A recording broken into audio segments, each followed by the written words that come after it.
Wion Broadband Olympic Edition, partnered by Kia Sonet. Wild by design. Get ready for a new level of wild. Poker Stars, India's home of online poker.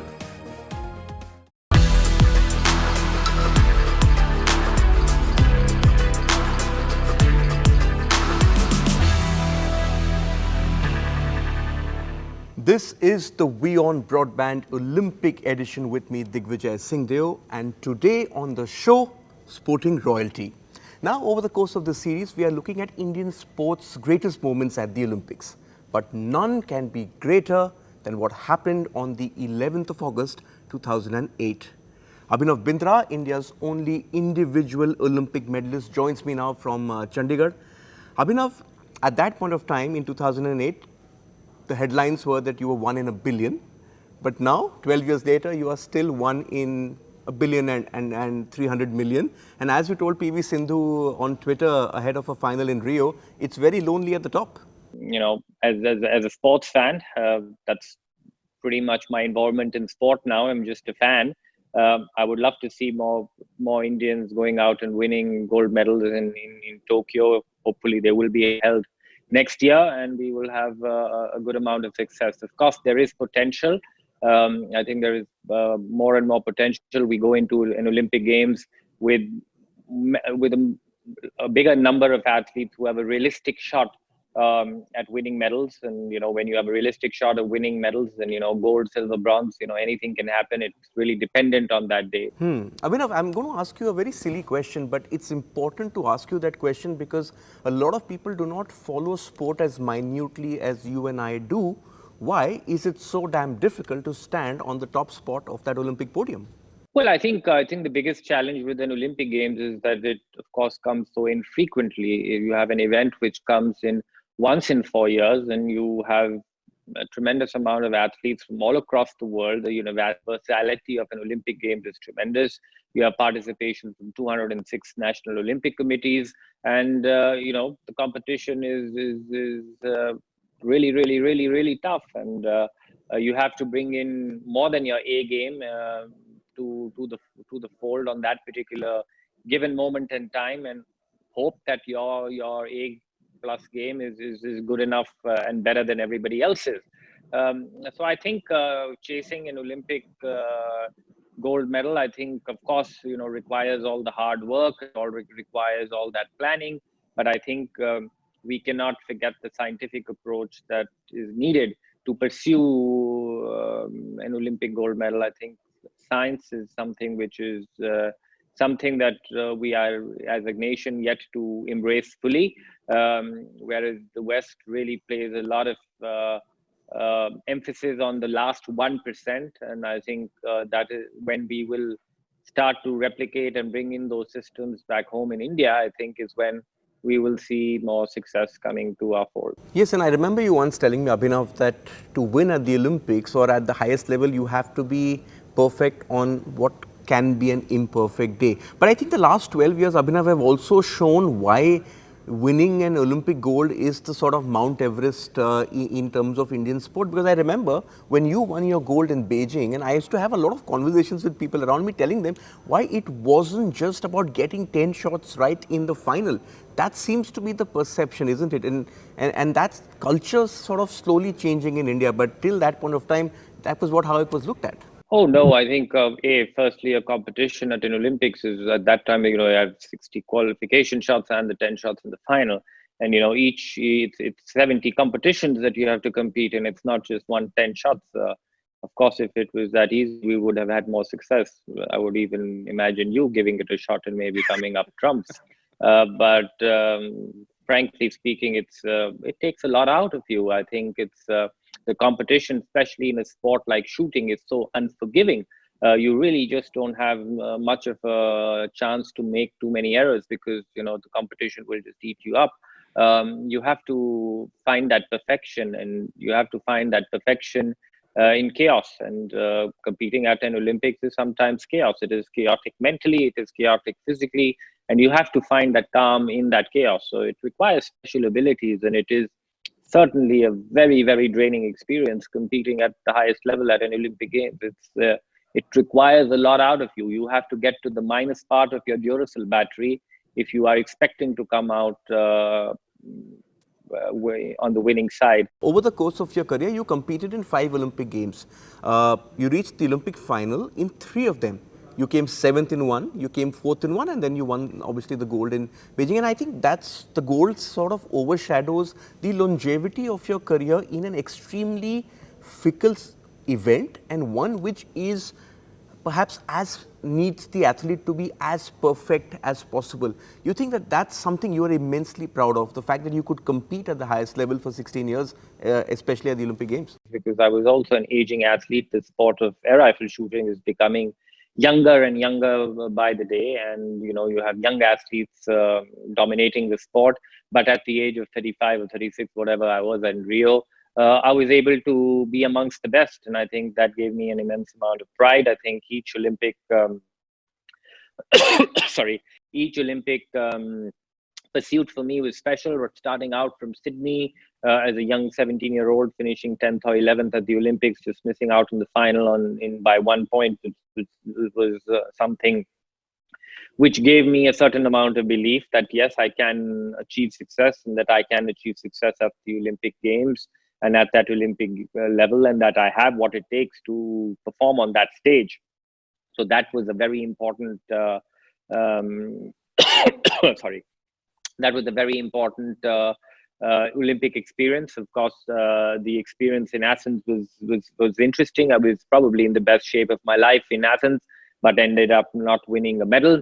Then, of course, Beijing happened, and then London. I started to find my feet again, because after Beijing, I was probably the toughest time of my sporting career. But I did manage, and I stayed in the game, at least in qualifications, for 53, 54 shots. But it didn't work out. And of course, then Rio was a very special Olympic experience for me as well. I think looking back, I look back at Rio with the most amount of fondness and the most amount of pride on what I was able to achieve and what I was able to give in the pursuit of winning.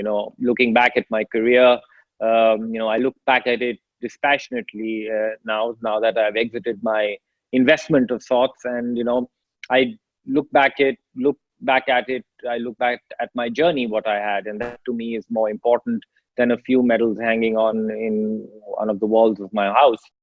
Yeah, and Abhinav, you spoke about Athens, and I'm going to bring that up because the road to Beijing and the success that you had there sort of begins in Athens, and you've written about it extensively in your book, which I think is a must-read for any budding Indian sports persons, because you write there that you were actually laughing when you stepped off that final range, because you knew that you had shot the best which you could have shot in your career, perhaps better than Beijing 4 years later, but just as a score, it was a 97.6, which is, I think, one of the lousiest finals you could ever score. This is sort of like, to give an example, it's like Usain Bolt running the 100 meters in an Olympic final in 11 seconds. And to pick yourself up from that sort of train wreck is part of that journey which you are so fondly remembering today. Well, I think Athens was obviously tough for the failure and for what surrounded that failure, with the technical issue, with the floor that I was standing on. But the experience, I would call, in what I had in Athens also taught me something, and it taught me to be a completely process-driven person. It taught me detachment from outcomes, and those were probably the two most critical and crucial factors which got me success in Beijing. Throughout my career, I think my biggest challenge as an athlete was self-doubt. Shooting is a lonely sport, but my constant companion was self-doubt.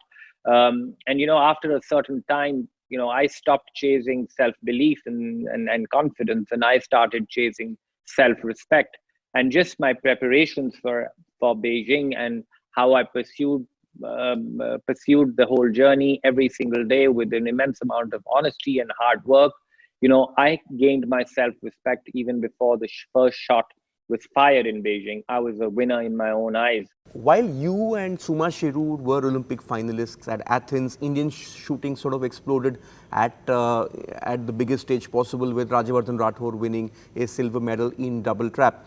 Now, at that point of time, even though Indian shooting was sort of an upward on an upward curve, it was still largely self-initiative. There was no real system in place. What did Athens and Rathore's medal tell you? Because at that point of time, you were at your lowest ebb. In fact, Suma told me that you both were sitting and watching Rathore's final together in Athens. It was a very challenging moment for me post-Athens, but it was about surrounding myself with people who believed in me, and it was surrounding myself um, with people who saw hope in me when I felt hopeless.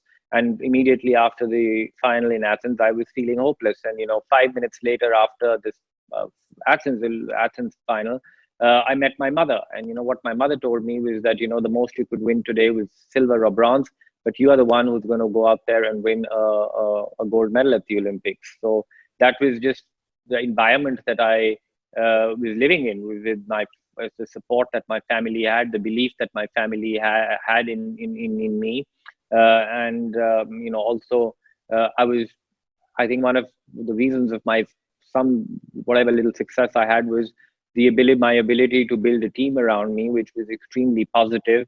And I would gain the positivity that I needed through them. Of course, Colonel Rathore's moment in Athens is a historic moment in, of course, our sport, and for the larger sporting context in India. It was he was the pioneer. He was the first one to win a medal at the Olympic level in our sport. So he deserves much credit for all what has happened in the last few years and the progress that the sport of shooting has seen.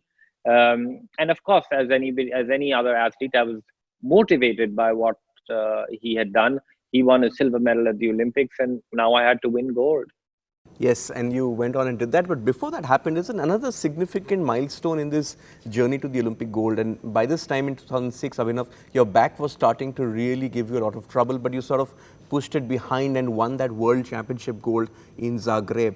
Did that give you closure for Athens, that World Championship gold? Yes, I think it gave me it gave me redemption. I think.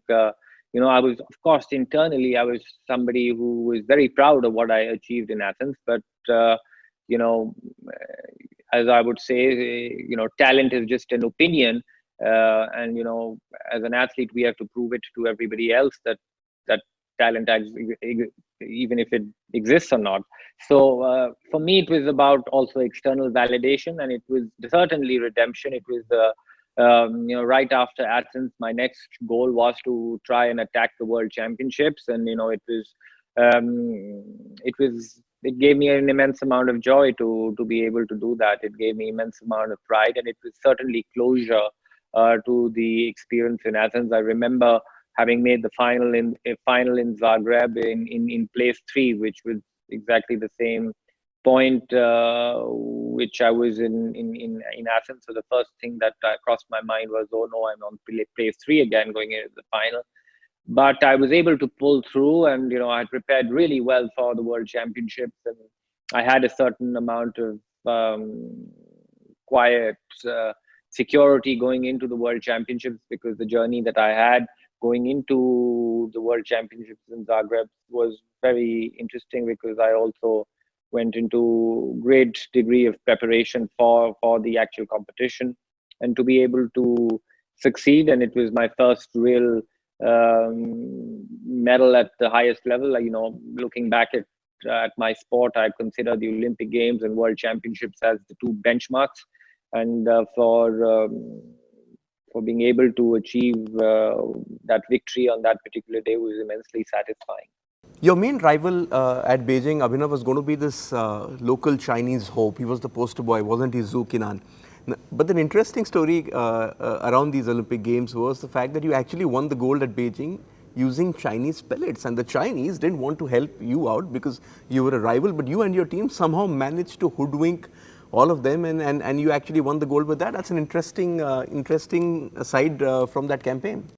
Well, there were many interesting sides to that campaign, and a great amount of effort had gone into actually getting hold of the ammunition, which was manufactured by the Chinese, who didn't sell it to anybody at that point of time, but it was definitely the most superior ammunition available anywhere in the world, and in the sport of shooting, that made a huge difference.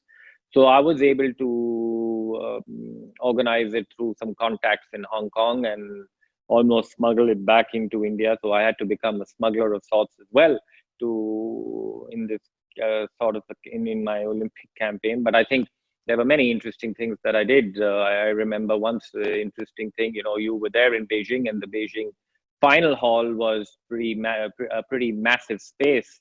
And you know, as shooting athletes, we are not used to competing in an arena so big, which can have a great influence on our performance, because the sensory awareness that is required to stand still and balanced in a large arena with very few reference points can be extremely challenging.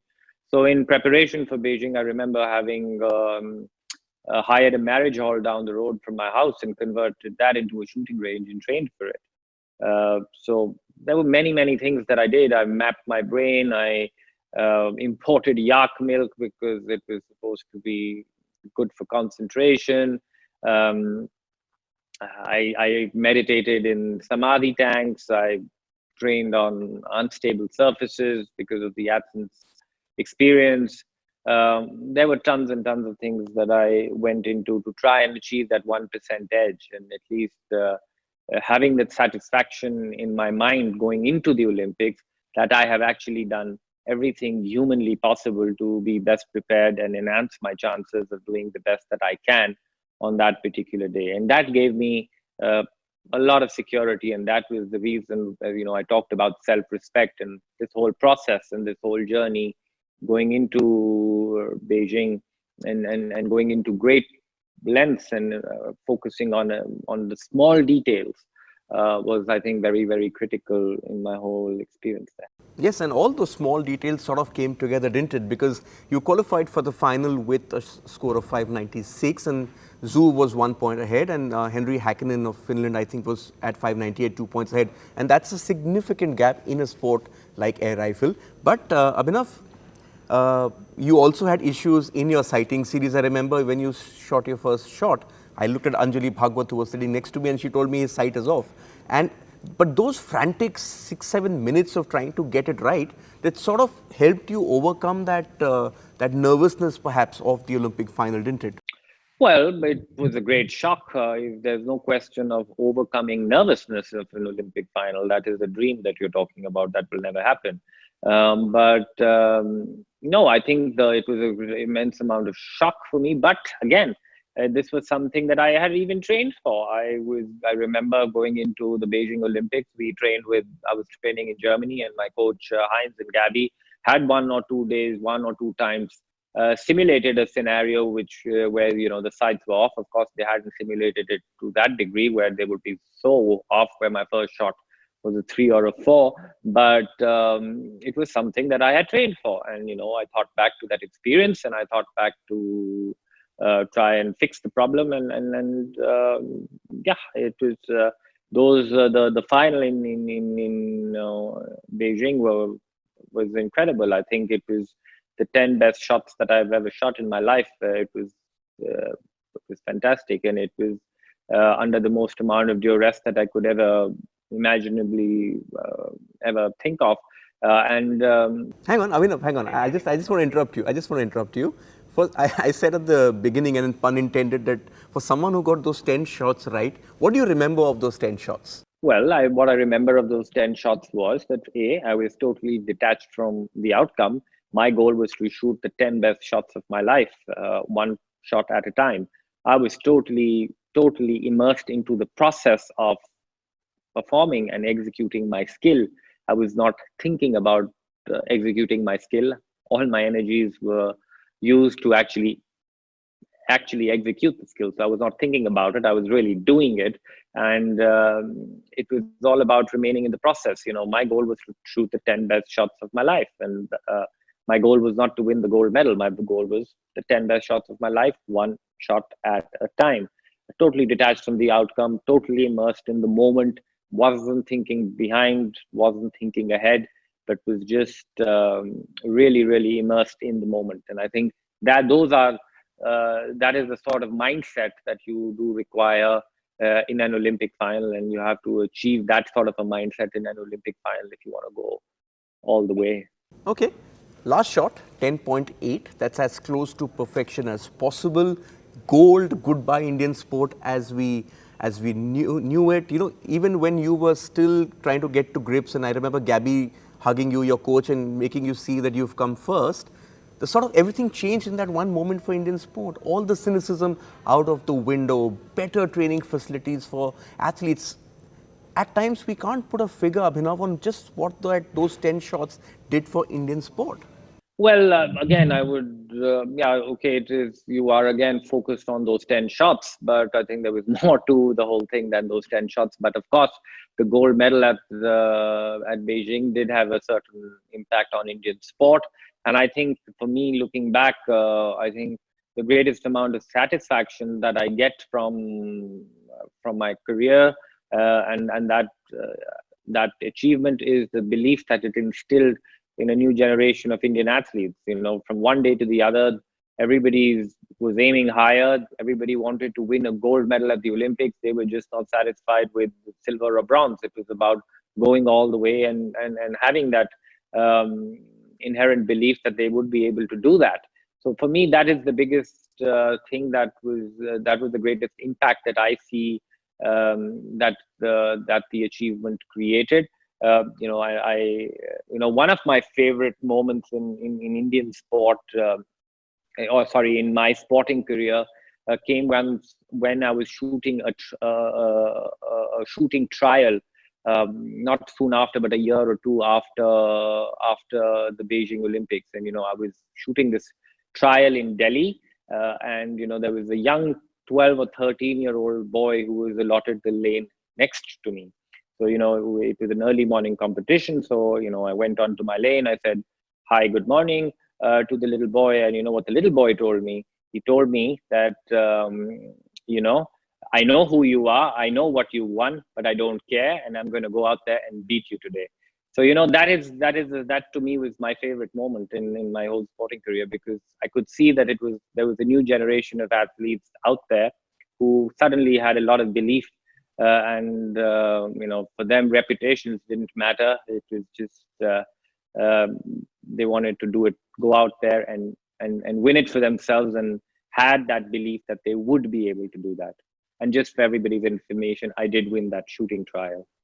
Yes, you had to win it. But as I was saying, self-belief, that self-belief which came to the likes of Saina Nehwal, Vijender and Sushil at those Olympic Games. There was also a small kid who was inspired to take up shooting, who went to her dad and said, "I want to shoot because this man's won the gold. I also want to do it." And then she became world #1 in women's air rifle last year, Apurvi Chandela. I think that's sort of your legacy to the sport. But how did this triumph change you?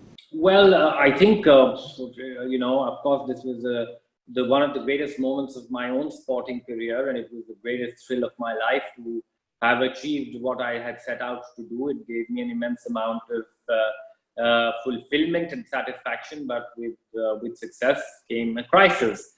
And my biggest crisis in my sporting career actually came after Beijing. I failed most of the time in my sporting career, but my most darkest and most difficult moment actually came after Beijing. And that was, for 15 or 16 years of my life until Beijing, I had oriented towards this one goal. I would have a certain dream which I would go to sleep with, which was to go out there and win a gold medal. And every morning I would wake up trying to chase and pursue that dream and work towards making that dream a reality. And one fine day, that dream had been achieved, and this gold medal that I chased all my life was suddenly in my pocket.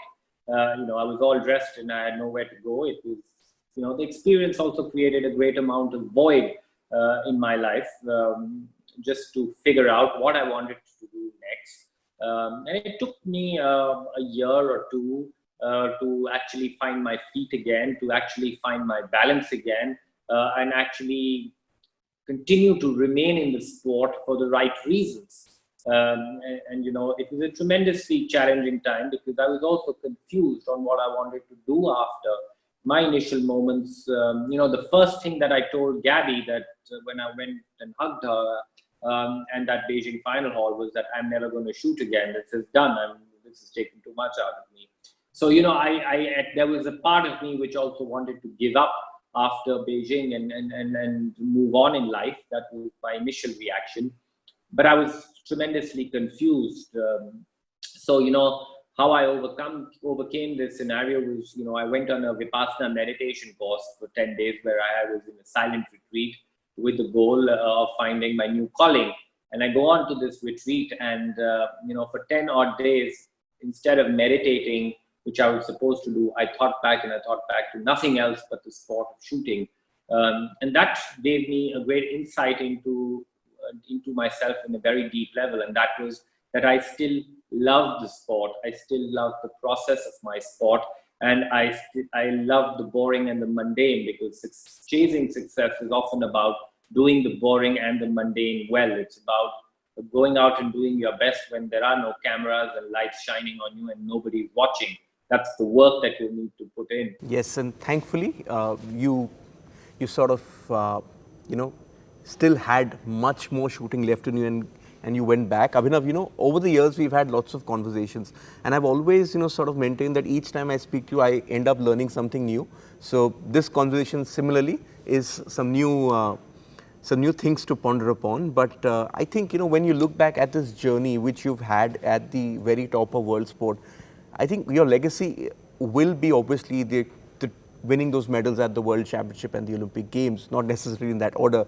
But I think that it's that self-belief. Ultimately, when Indian sports sort of got a self-belief, everyone I've spoken to since then, all these young kids who are going to the Olympics in 2021, hopefully, are saying that we can win the gold. I think that's what has changed in Indian sport, and that is what the Beijing Olympics sort of changed Indian sport completely after that. Hopefully, we have an Olympics next year, and hopefully many of these young kids go on and emulate you and end your lonely stay at the top. And I think that's something you would want as well.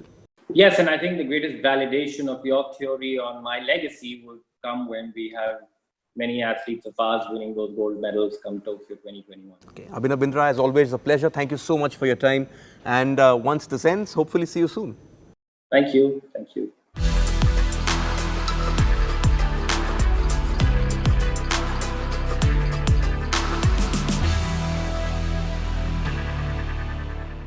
WION Broadband Olympic Edition, partnered by Kia Sonet, Wild by Design. Get ready for a new level of wild. PokerStars, India's home of online poker.